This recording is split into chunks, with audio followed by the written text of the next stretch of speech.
بسم اللہ الرحمن الرحیم۔ السلام علیکم، میں منیر شاکر۔ جو پہلے بات کی تھی دیانتدارانہ زندگی بسر کرنے والوں پر پریشانیاں کیوں آتی ہیں، تو وہ ایک سوال تھا۔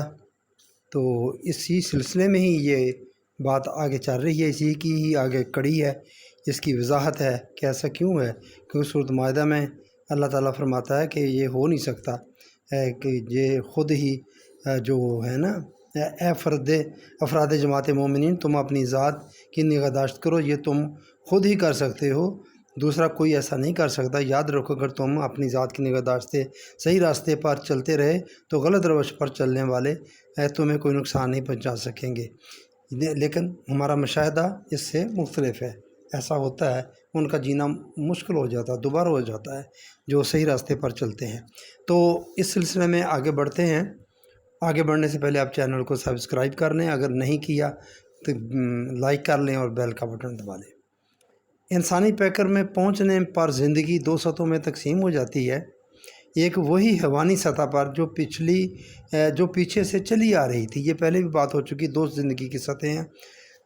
ایک تو حیوانی سطح ہے، ایک دوسری ذات ہے جس نے آگے جانا ہے مرنے کے بعد بھی، جو وہ مرتی نہیں ہے۔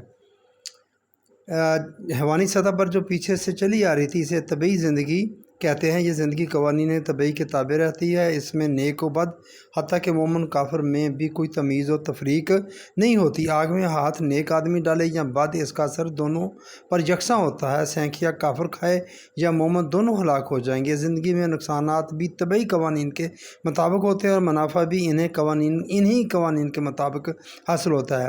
جو شخص بھی زراعت کے قوانین کے مطابق اپنی زمین سنوارے گا اور محنت کرے گا، اس کی فصل اچھی ہوگی، اور جو اس میں تساہل برتے گا اس کی فصل خراب ہوگی، خواہ مسلمان ہو، یہودی ہو، ہندو ہو، کافر ہو، جو مرضی ہو۔ سورہ بنی اسرائیل کی آیت، یہ اس کی مفہوم ہے 18 سے 20 تک کا، تو یہ وہ میں عرض کر دیتا ہوں۔ سورہ بنی اسرائیل، ہمارا قانون ایک طرح سے مفہوم ہے، تھوڑی تفصیل۔ ہمارا قانون یہ ہے کہ جو کوئی اس دنیا میں طبعی مفاد عاجلہ چاہتا ہے اور اس کے لیے طبعی قوانین کے مطابق کوشش کرتا ہے، ہم اسے اپنے قانون مشیت کے مطابق، جسے ہم نے اپنے اختیار و ارادہ کے مطابق بنایا ہے، مادی مفاد دے دیتے ہیں۔ لیکن مستقبل کی زندگی میں اس کے لیے جہنم کی تباہی ہوتی ہے، جس میں وہ بدحال و دھتکارا ہوا داخل کیا جاتا ہے۔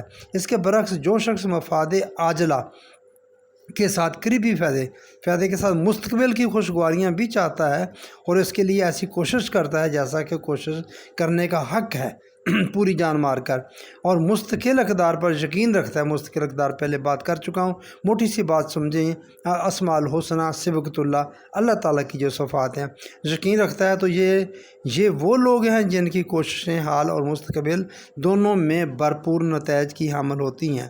ہم اس طرح ان دونوں گروہوں کو، یعنی صرف مفاد عاجلہ چاہنے والوں اور مفاد عاجلہ کے ساتھ مستقبل کی خوشگواریاں طلب کرنے والوں کو، اپنے قوانین کی روح سے ان کی کوششوں کے مطابق آگے بڑھاتے چلے جاتے ہیں، اور تیرے رب تیرے نشو و نما دینے والے کی، یعنی کہ تیرے رب کی بخشائش ان سب کے لیے یکساں طور پر کھلی ہوتی ہیں، سب کے لیے کھلی رہتی ہیں، کافر، ہندو، مسلمان، سکھ۔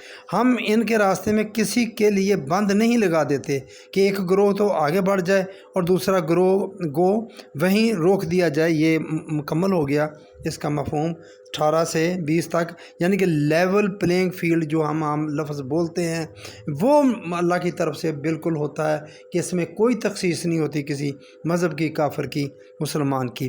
یعنی جو سامان زی سے طبعی قوانین کے مطابق حاصل ہوتا ہے، اسے ہر وہ شخص حاصل کر سکتا ہے جو ان قوانین کے مطابق ان کے حصول کے لیے کوشش کرتا ہے۔ زندگی اس دوڑ میں کافر و مومن دونوں کے لیے یکساں طور پر میدان کھلا رہتا ہے۔ یہ نہیں ہوتا کہ کافر کو اس کی کوشش کے باوجود پکڑ کر پیچھے دھکیل دیا جائے اور مومن کو خواہ وہ اس کے لیے کوشش نہ ہی کرے آگے بڑھا دیا جائے، ایسا نہیں ہوتا۔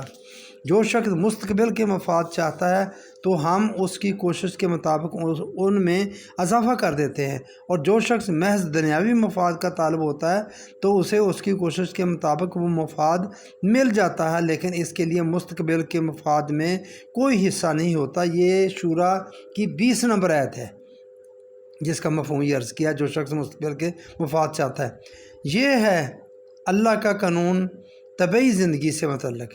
چونکہ اس مقام پر زندگی حیوانی سطح پر ہوتی ہے، اس لیے اس میں نیک اور بد میں کسی قسم کی تفریق کا سوال ہی پیدا نہیں ہوتا۔ حیوانوں میں نہ کوئی نیک ہوتا ہے، نہ بد، نہ کافر ہوتا ہے، نہ مومن۔ یہ ہوگی حیوانی سطح، تو اور اس سے آگے انشاءاللہ بات چلے گی دوسری جو انسان کی دوسری سطح زندگی ہے اس کا نفع نقصان۔ یہ تھا ہماری حیوانی زندگی کا نفع نقصان۔ اب یہ آگے جو دوسری زندگی ہے اس کا نفع نقصان کی بات ہوگی۔